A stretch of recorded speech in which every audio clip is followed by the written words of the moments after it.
కడపలో మహానాడు నిర్వహిస్తున్నాం. TDP polit bureau సభ్యులు ఆర్ శ్రీనివాస్ రెడ్డి కామెంట్స్. మే మాసంలో జరిగే టీడీపీ మహానాడు కడపలో నిర్వహిస్తున్నామని టీడీపీ పొలిట్ బ్యూరో సభ్యులు ఆర్ శ్రీనివాసులు రెడ్డి ప్రకటనలో తెలిపారు.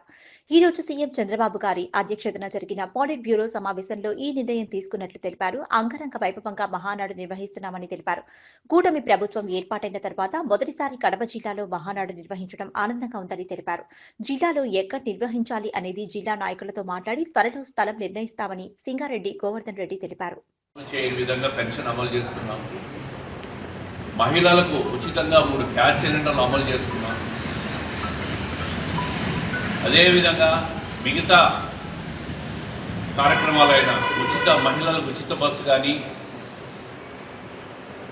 తల్లికి వందనం కార్యక్రమం కానీ, రైతు భరోసా కార్యక్రమం కానీ, మహిళలకు ఇచ్చే నెలకు 1500 రూపాయలు, ఇవన్నీ కూడా సూపర్ 6లో భాగమైన కార్యక్రమాలన్నీ కూడా ముఖ్యంగా తల్లికి వందనాన్ని మే నుంచి ప్రారంభిస్తామని చెప్పి ముఖ్యమంత్రి గారు చెప్పడం జరిగింది.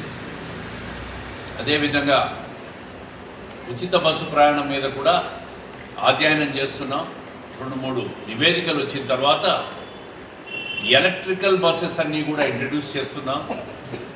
దానివల్ల దాదాపు 20 నుంచి 25% ఖర్చు ఆదా అవుతుంది. రాష్ట్ర వ్యాప్తంగా కూడా ఎలక్ట్రికల్ బస్సెస్ అని ఇంట్రడ్యూస్ చేసి ఈ కాలుష్యాన్ని కూడా నివారించడానికి ఆ ప్రతిపాదన తీసుకొచ్చాం. దానికి ఇదే ఆర్టీసీలోని డ్రైవర్లు, కండక్టర్లు, ఇదే స్టాఫే ఉంటారు. బస్సులు మాత్రం ఎలక్ట్రికల్ తీసుకొస్తున్నామని చెప్పారు. ఈ విధంగా అన్ని సంక్షేమ కార్యక్రమాలు కూడా దశల వారీగా అమలు చేసేదానికి ఒక ప్రణాళికతో ముందుకు పోతా ఉంది ప్రభుత్వం. భవిష్యత్తులో గ్రీన్ ఎనర్జీ అంతా కూడా ఇంట్రడక్షన్ జరుగుతుంది రాష్ట్రంలో. దేశంలోనే రాబోయే 2-3 సంవత్సరాల్లో గ్రీన్ ఎనర్జీ విషయంలో మన రాష్ట్రమే నెంబర్ 1 స్థానంలో ఉంటుంది. దాని మీద కరెంటు ఛార్జీలు కూడా భవిష్యత్తులో తగ్గిస్తామని చెప్పి ముఖ్యమంత్రి గారు నిన్న తీసుకున్న నిర్ణయం చాలా పెద్ద నిర్ణయం. అది ప్రతిపక్షాలు మాట్లాడుతూ ఉన్నారు, ఏ కార్యక్రమాలు అమలు చేయడం లేదు. ఇవన్నీ కూడా ప్రజలు ఎవరు నమ్మే పరిస్థితిలో లేరు. 100 అయినా 106 అయినా ఖచ్చితంగా దశల వారీగా సూపర్ 6 కార్యక్రమాలన్నీ కూడా అమలు చేసి తీరుతాం. దావోస్ పర్యటనలో ప్రతిపక్షాలు మాట్లాడుతున్నదంతా అబద్ధం. 6,22,000 కోట్ల రూపాయల పెట్టుబడులు రాబోయే 1-2 సంవత్సరాల్లో రాష్ట్రానికి వస్తున్నాయి.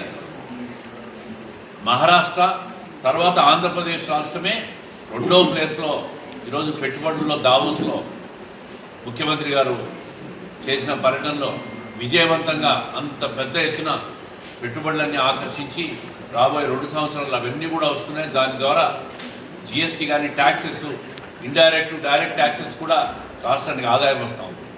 ప్రతిపక్షాలు ఏమీ మాట్లాడలేక అబద్ధాల ద్వారా ప్రజలకు నిజం చెప్పే ప్రయత్నం చేస్తారు. అబద్ధాలనే నిజాలుగా చెప్పే ప్రయత్నం చేస్తూ ఉంటారు. ఇవన్నీ ప్రజలు నమ్మద్దండి.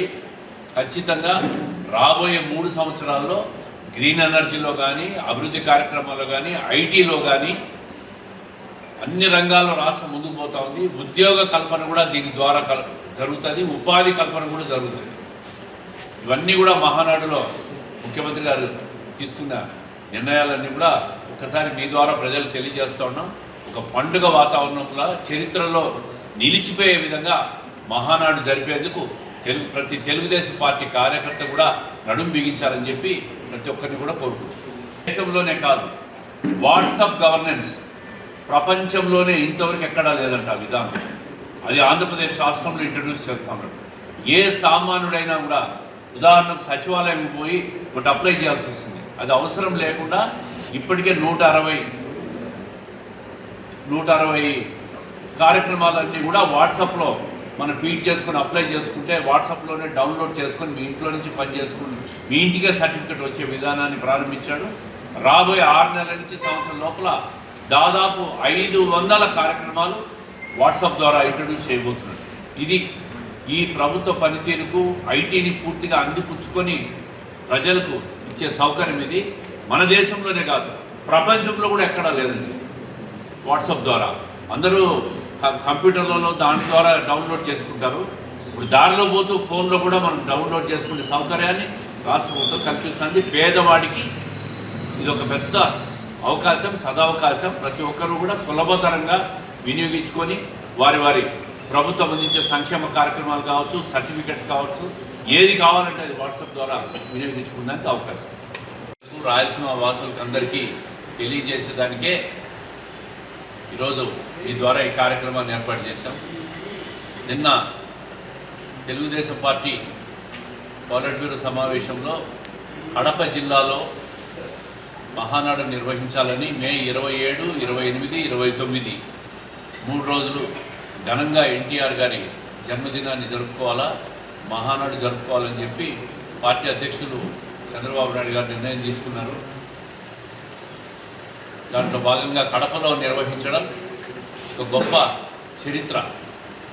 82లో తెలుగుదేశం పార్టీ ఆవిర్భవించిన తర్వాత వ్యవస్థాపక అధ్యక్షులు వారి జన్మదినాన్ని కానీ మహానాడు కానీ కడప జిల్లాలో ఎప్పుడు జరగలే. మొదటిసారి 43 సంవత్సరాల తర్వాత కడప జిల్లాలో జరగడం. కడప జిల్లాలో ఉమ్మడి జిల్లాలో 10 సీట్లకు గాను 7 సీట్లు తెలుగుదేశం పార్టీ దాదాపు 20 సంవత్సరాల తర్వాత గెలుపొందడం, దానికి గౌరవంగా బహుమానంగా తెలుగుదేశం పార్టీ కార్యకర్తలందరినీ కూడా ఉత్తేజపరిచేదానికి వాళ్ళకందరికీ కూడా గెలిపించిన దానికి కృతజ్ఞతగా ముఖ్యమంత్రి గారు ఈ నిర్ణయం తీసుకోవడం చాలా సంతోషం. చరిత్రలో నిలిచిపోయే మహానాడు.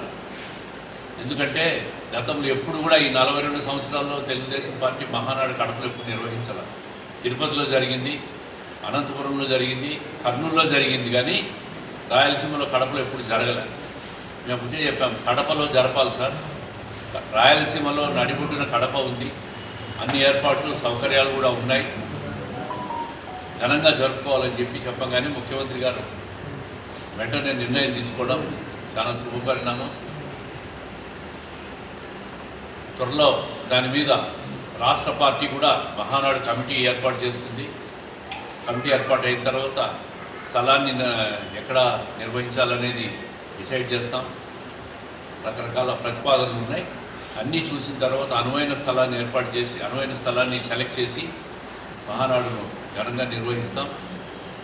అదేవిధంగా ఆ రోజు కడపలో ముఖ్యమంత్రి గారు కడప జిల్లా వాసులకు కూడా మంచి శుభవార్త ఇస్తారని ఆశిస్తున్నాం.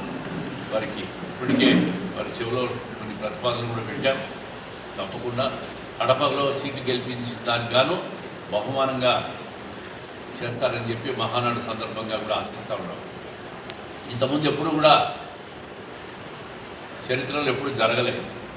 102వ జయంతి ఎన్టీ రామారావు గారు. ఇది ఒక పెద్ద తెలుగుదేశం పార్టీకి ఒక పెద్ద పండుగ, పసుపు పండుగ. ఇంతటి గొప్ప కార్యక్రమాన్ని కడపలో నిర్వహించడం కూడా కడప జిల్లా వాసులకు ముఖ్యంగా ఒక గౌరవం. తొందరలో 4వ తేదీ ఇన్ఛార్జ్ మంత్రి గారు వస్తున్నారు కడపకు. వారితో కూడా కూర్చొని మిగిలిన శాసనసభ్యులు అందరినీ పిలిచి ఎక్కడ స్థలాన్ని ఎక్కడ డిసైడ్ చేస్తాం ఏమి అని చెప్పి వారితో కూడా చర్చించిన తర్వాత అన్నీ కూడా ఏర్పాట్లన్నీ కూడా మొదలు పెడతాం. ఇది ఒక మంచి కార్యక్రమం. కడప జిల్లా పెద్ద గౌరవంగా భావిస్తూ ఉంటాం. మహానాడు అంటే